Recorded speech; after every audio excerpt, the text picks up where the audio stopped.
Do you think you're in full control of your decisions, whether it's shopping, voting, or picking a career? Do you believe your choices are entirely your own? If yes, then The Illusion of Choice is a book you must read. In this book, behavioral science expert Richard Shotton explains how our choices are subtly manipulated by psychological biases, marketing tricks, and subconscious nudges. Today, let's dive deep into this eye-opening book in a simple and engaging way. Chapter 1. We think less, feel more. Richard Shotton begins by explaining that we don't make decisions based purely on logic. Most of our decisions are emotional or instinctive. This is based on the concept of System 1, thinking equals fast, automatic, emotional responses. System 2, thinking equals slow, logical, deliberate analysis. Marketers target in System 1 to get faster reactions. For example, a red sale tag instantly grabs attention, even if the discount isn't significant. Chapter 2. Anchoring. The first number always wins. Anchoring is a psychological trick where the first number we see affects our decision. Example. If a shoe was originally 5,000 rupees and is now 2,500 rupees, it feels like a great deal, even if its actual value is only 1,500 rupees. Marketing tip. Show a higher price first, then a discount. People will perceive greater value. Chapter 3. Scarcity. When things are rare, they feel valuable. People tend to value things more when they seem rare or limited. Only 3 left in stock. Limited edition. Offer valid for 2 hours only. These kinds of messages create urgency and push consumers to act quickly, often without thinking twice. Chapter 4. Social proof. When everyone's doing it, we do it too. We're social animals. We tend to do what others are doing. 5,000 people already bought this. Bestseller on Amazon. Most liked review. These phrases give psychological validation. If others trust it, we trust it too. Chapter 5. The default effect. We stick with what's already selected. People are lazy decision makers. They often stick with default settings or options. Examples. Phone brightness is set to auto, and we rarely change it. In a form, if donation is selected by default, more people donate. Insight. Make your preferred option the default. Most people won't change it. Chapter 6. Choice overload. Too many options, no decision. Giving people too many choices can paralyze them. A study showed that when 24 flavors of jam were displayed, fewer people bought. When only 6 were displayed, more people bought. Lesson: fewer, well-curated options lead to better results. Chapter 7. Authority bias. We trust experts blindly. People believe and follow authority figures without much questioning. Doctor recommended. Used by professional athletes. Scientifically proven. These labels increase trust, but Shotton advises using this ethically and not falsely. Chapter 8. Priming, subconscious messages matter. Priming is when subtle cues affect our behavior without us realizing. Examples.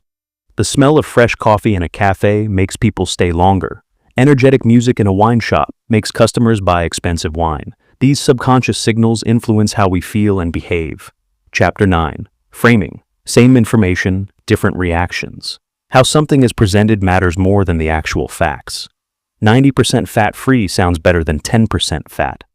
95% success rate is more reassuring than 5% failure rate. Marketing tip. Present your message positively for better impact. Chapter 10. The power of storytelling. People don't remember facts, they remember stories. Shotton explains that stories are emotional, memorable, and relatable. They create a personal connection. Example. Nike ads often focus on struggle and victory, not just the shoes. That emotional journey sticks with us. Chapter 11. Habit loops. Building customer habits. The goal of marketing isn't just one-time sales, but repeat behavior. Habits form through cue, routine, reward. Example. Morning. Cue, visiting Starbucks. Routine, coffee. Plus, taste, or reward. Brands should try to become a part of the customer's daily habits. Chapter 12. Price perception. Price is never absolute. People don't judge price in isolation. They compare it with nearby products. A 2,000 rupee shirt looks cheap next to a 4,000 rupee one, but looks expensive next to a 500 rupee shirt. Perception of price can be manipulated using contrast and positioning. Chapter 13. Emotional targeting. Emotions sell more than features.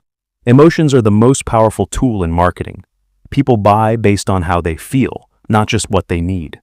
Insurance ads use fear. Charity ads evoke guilt. Luxury brands use pride and aspiration. Shotton suggests using emotions ethically to connect, not exploit.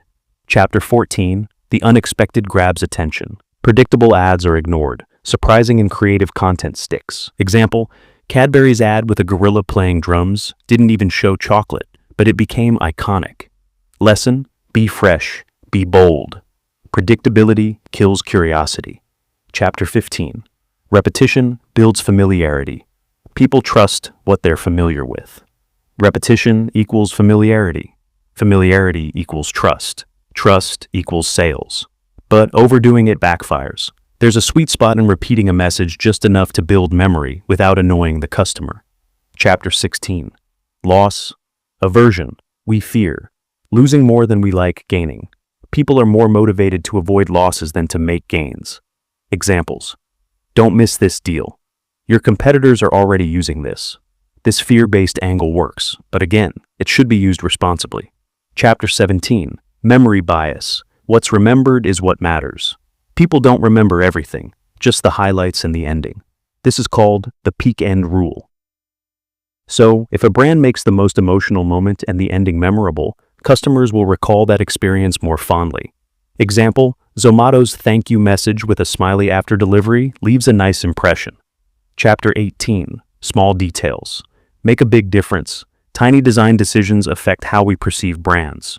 Blue, Siska's trust. Red, or urgency. Serif, font. All traditional, authoritative. Sans serif, modern, clean. Even smells, shapes, and colors influence decision-making on a subconscious level. Chapter 19. Ethics in marketing. Use psychology responsibly. With great power comes great responsibility. Richard Shotton strongly emphasizes ethical marketing. Just because you can manipulate behavior doesn't mean you should exploit it. Use these psychological tools to help, not deceive. Focus on trust, transparency, and long-term relationships. In conclusion, the illusion of choice is a brilliant reminder that we're not as rational or independent in our decisions as we think. Every decision, whether buying a product, choosing a candidate, or selecting a service, is influenced by subconscious triggers, marketing techniques, and mental shortcuts. If you're a marketer, entrepreneur, or just a curious human being, this book teaches you how to understand human behavior better and how to influence it with care and ethics. Did you enjoy this summary? Let us know in the comments. And if you'd like more book breakdowns like this in marketing, psychology, and behavioral science, don't forget to like, share, and subscribe. See you in the next video.